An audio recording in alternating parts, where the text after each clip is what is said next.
हम जानने वाले हैं एफटीपी ट्रबल शूटिंग के बारे में। ट्रबल शूटिंग का मतलब क्या होता है?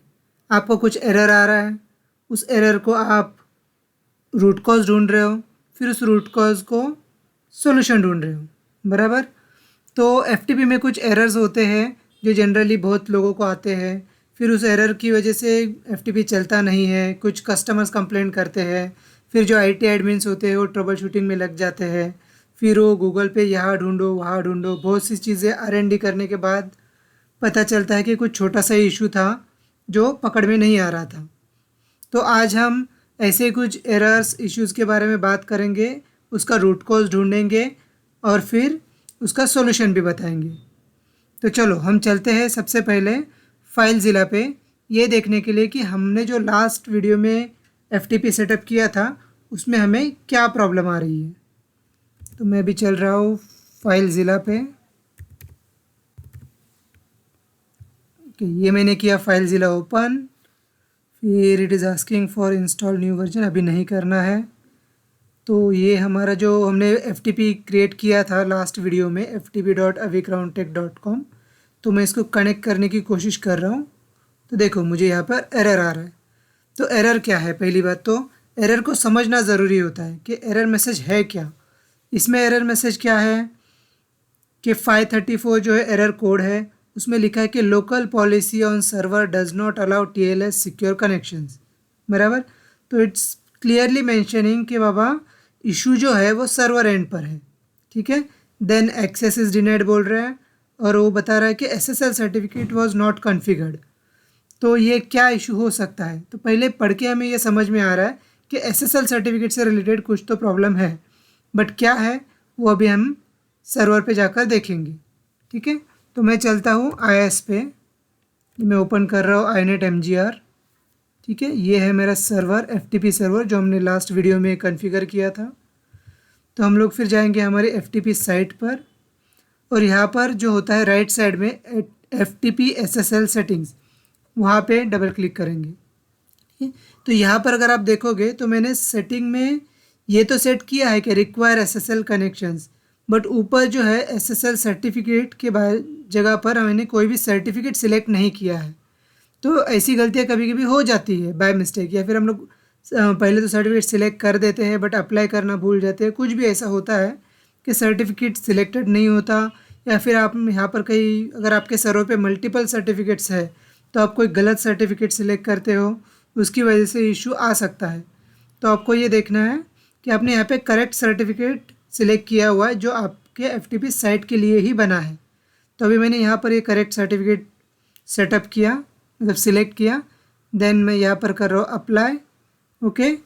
फिर मैं जाऊँगा एफटीपी साइट पे और यहाँ पर जस्ट एक बार स्टॉप एंड स्टार्ट करूँगा, ठीक है। फिर हम फिर से चलते हैं फाइलज़िला में और फिर ट्राई करते हैं फिर से कनेक्ट करने के लिए। तो हम कनेक्ट कर रहे हैं सेम एफटीपी साइट को, ये हमने कनेक्ट किया और बिंगो हमारा एरर भी चला गया। यहाँ पर देख आप अगर मैसेज देखोगे तो TLS initiation, then verification and then TLS connection, ये पूरा कंप्लीट हो चुका है। उसके बाद लॉगिन भी हुआ और डायरेक्टरी लिस्टिंग भी कंप्लीट हुआ और हम जो करेक्ट डायरेक्टरी है उस यूज़र के लिए, उस यूज़र की डायरेक्टरी में भी लैंड हो गए और हमें फाइल्स दिखने लग गई है। तो ये है जो इशू आता है सर्टिफिकेट की वजह से मोस्टली। तो ये कैसे ट्रबल शूट करना है ये हमने जाना। अभी हम हमारे दूसरे एरर के बारे में जानेंगे। जो एरर किस वजह से आता है वो भी देखेंगे और इसको रिजॉल्व कैसे करना है वो भी देखेंगे। तो फिर से मैंने फाइलज़िला ओपन किया है और ये मैं कनेक्ट कर रहा हूँ मेरी साइट को ftp.avigroundtech.com। देखिए इसमें एरर कनेक्ट करते ही मुझे एरर आ गया, critical error could not connect to the server. और इसमें एरर कोड में क्या है? एरर कोड है 530, user cannot log in, home directory inaccessible. अगर आप ऊपर से देखना शुरू करोगे तो फर्स्ट TLS वेरिफिकेशन कंप्लीट हो गया, यूज़र नेम यहाँ पर आपको दिखा रहा है टेस्ट यूज़र 1, फिर दिखा रहा है आपको पासवर्ड रिक्वायर्ड, फिर पासवर्ड कमांड भी पास हो गई, बट आगे जाके वो डायरेक्टरी के अंदर लॉगिन नहीं हो पाया। तो ये इशू आता है क्लाइंट एंड पे, बहुत जगह पर ये इशू आता है या फिर बहुत कस्टमर्स को ये प्रॉब्लम आती है। लेकिन कभी कभी क्या होता है कि कस्टमर आपको कम्युनिकेट नहीं कर पाता। कस्टमर क्या बोलता है कि अरे मेरा FTP कनेक्ट नहीं हो रहा है, he is giving a generic statement, but exactly error उसको क्या आ रहा है वो बता नहीं पाता।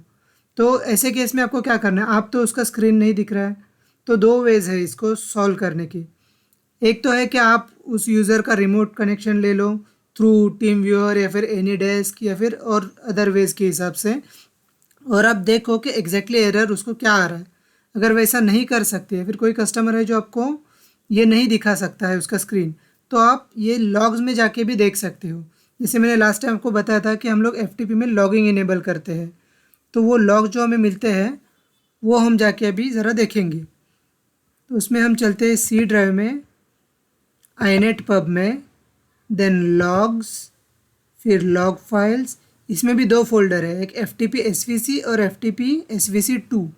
तो एक्चुअल जो लॉग्स होते हैं, मतलब ट्रबल शूटिंग लॉग्स या फिर ईच एंड एवरी कनेक्शन के लॉग्स, वो FTP SVC2 के अंदर होते हैं। तो ये फोल्डर का आपको ओपन करना है, एंड जो भी आपका लेटेस्ट फाइल है, जैसे अभी मेरा टाइम हो रहा है 7:31, तो यहाँ पे वो फाइल नहीं दिख रही है, तो मेरे ख्याल से मैं गलत फोल्डर में गया हूँ। तो हम लोग जाते हैं FTP SVC के अंदर, इसमें भी वो फाइल नहीं है।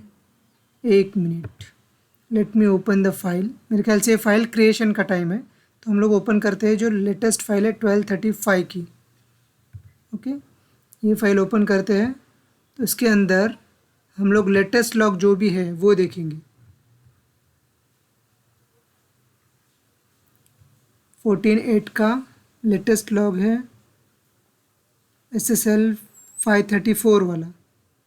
अभी का जो लॉग है, अभी का जो एरर है वो लॉग नहीं हुआ है। मेरे ख्याल से उसको थोड़ा टाइम लगेगा, कि कभी कभी क्या होता है FTP का जो ये लॉग जनरेट होता है वो बैकग्राउंड में रिटर्न में चल रहा होता है, तो वो अभी तक कंप्लीट नहीं हुआ होगा, इसके लिए वो एरर फेंक रहा है या फिर लॉग नहीं दिखा रहा है। So we can wait for some time, या फिर हम लोग फिर से एक बार जो भी दूसरा लॉग फाइल है उसको एक बार ओपन करके देखते हैं। इसमें भी कुछ नहीं है। ओके, तो विल वेट, या फिर फाइल जिला से हम लोग और एक बार इनिशिएट करके देखते हैं ट्रैफिक, कहीं लॉग जनरेट होता है क्या।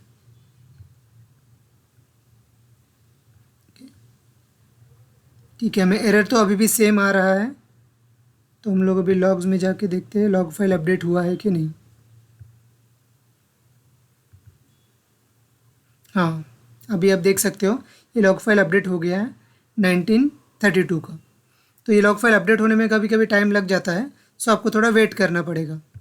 तो ये लॉग फाइल अपडेट हो गया, आप ये देख सकते हो जो लेटेस्ट लॉग है सबसे हमेशा नीचे रहता है। तो ये आपका डेट है 14 अगस्त, टाइमिंग है 19:19, सॉरी ये तो 14:2 का है, राइट।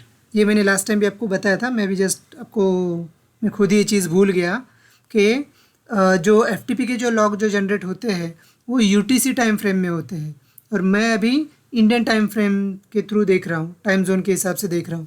तो ये UTC 14:2 मतलब अभी का 7:30। ओके, तो ये जो अभी करंट लॉग है जिसमें मुझे ये दिख रहा है कि मेरा टेस्ट यूज़र 1 ने लॉगिन करने की कोशिश की, ये पासवर्ड जनरेट हुआ, but current control channel close हो गया। तो आप इसमें देख सकते हो कि इनिशिएशन कैसे हुआ है। ओके, मैंने 2-3 बार ट्राई किया है। इसमें आपको पुराने लॉग्स भी दिखेंगे, जैसे मैंने इनिशियली देखा था, ये लॉग था जो TLS वाला हमने एरर जनरेट किया था। ठीक है, तो TLS वाला एरर जनरेट हुआ था। उसके बाद यूज़र ने ट्राई किया, 331 मैसेज आया, फिर ये यूज़र का पासवर्ड पास हुआ, then current control channel closed हो गया। मतलब वो बता रहा है कि पासवर्ड रॉन्ग है यहाँ पर, या फिर पासवर्ड के बाद का इनिशिएशन जो होना चाहिए वो नहीं हुआ है।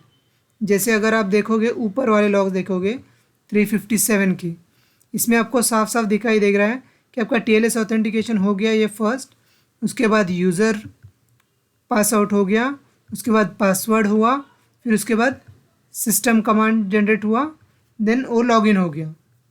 ओके, फिर आपका जो पैसिव कनेक्शन इनिशिएशन हुआ, उसके बाद डेटा चैनल भी ओपन हो गया एंड देन क्लोज भी हो गया, फिर डायरेक्ट लिस्टिंग हो गया। ये आप सब कमांड्स देखोगे तो आपको गूगल पे मिल जाएंगे हर एक कमांड का मतलब क्या होता है।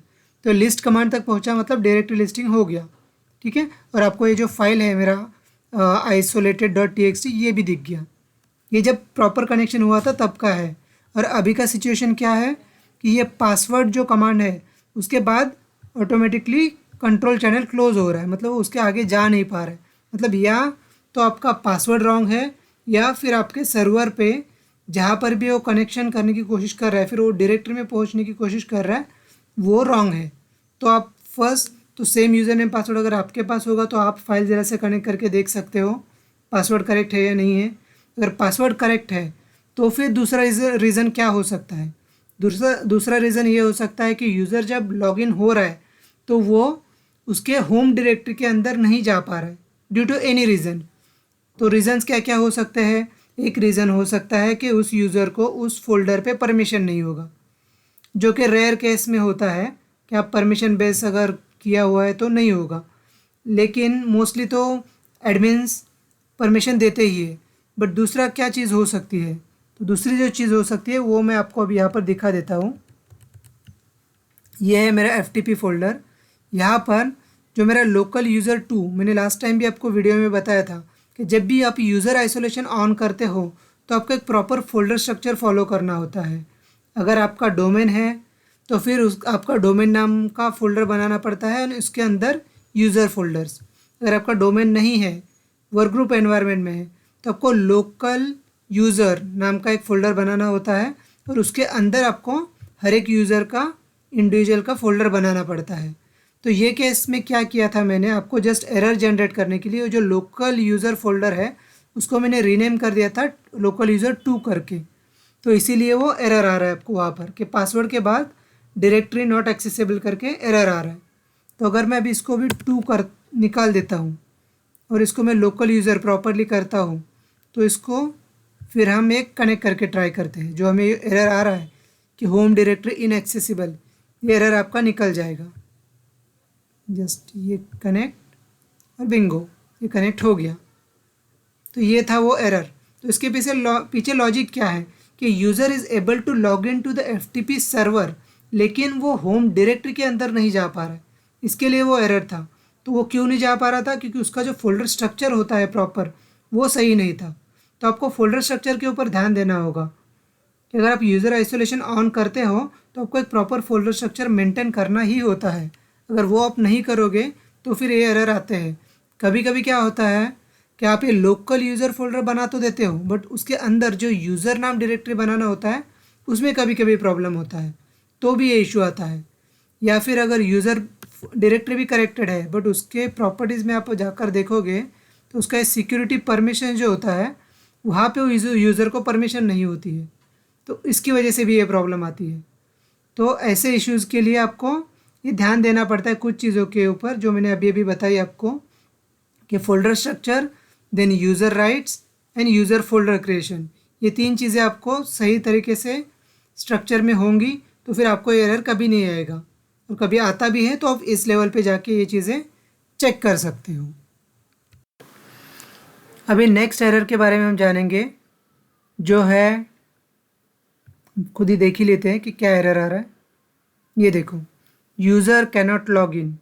पिछले एरर में हमने क्या देखा था कि user was able to log in but उसको डायरेक्टरी इनएक्सेसिबल था। अब ये केस में क्या हुआ है कि यूज़र ही अनेबल टू लॉग इन, तो मतलब पासवर्ड रिक्वायर्ड है, पासवर्ड भी प्रोवाइड किया है but still user log in नहीं कर पा रहा है। तो इसमें एरर क्या आ रहा है कि यूज़र नेम और पासवर्ड इज़ इनकरेक्ट। तो this is somewhat misleading information also. या फिर ये एरर दो अलग अलग केसेस में भी आ सकता है, सेम एरर, जैसे पासवर्ड रॉन्ग हो सकता है या फिर यूज़र नेम रॉन्ग हो सकता है, या फिर थर्ड केस और एक है जो मैं अभी आपको दिखाऊंगा कि जिसकी वजह से ये एरर आता है। ठीक है, तो अभी हम चलते हैं सर्वर पे और मैं आपको दिखा देता हूँ कि ये इशू तीसरा कौन सा वो रीज़न है जिसकी वजह से एरर आ सकता है। बेसिक तो आपको 2 रीज़न पता है कि यूज़र नेम या फिर पासवर्ड रॉन्ग होगा तो एरर आएगा, वो तो आपको नाम से लिखे हुए हैं तो आपको पता चल रहा है, तो आप करेक्ट कर ही लोगे। बट कुछ और भी रीज़न है, जैसे यहाँ पे हमने बेसिक ऑथेंटिकेशन जो है वो डिसेबल रखा हुआ है।